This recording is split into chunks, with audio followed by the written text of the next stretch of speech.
An equation that is perpendicular to y equals 3x minus 7 and passes through point negative 2, 5. The slope of the original happened to be 3, in which to find the perpendicular we need to know the opposite reciprocal. Opposite means to change the sign from positive to negative or from negative to positive. The reciprocal means if you have a fraction a over b, we're going to take the reciprocal by flipping it and it becomes b over a. If it happened to be c, which is also the same thing as c over 1, take the reciprocal, flip it, it becomes 1 over c. What if it's 1 over d? Well, take the reciprocal, flip it, d over 1, which is the same thing as d.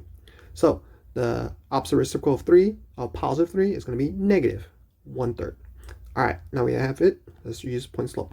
We have y minus the y value equals the slope times x minus the x value. The y value is given to us as 5. The slope that we found was negative 1/3, and x value that we found was negative 2. There, we're done. Well, if you wanted y equals mx plus b, then we can distribute. Negative 1/3 times a x plus 2 becomes negative 1/3 x minus 2/3. Now we're going to add 5 to both sides. 5 happen to be how many thirds? That is 15/3.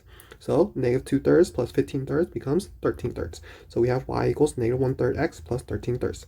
There's our equation.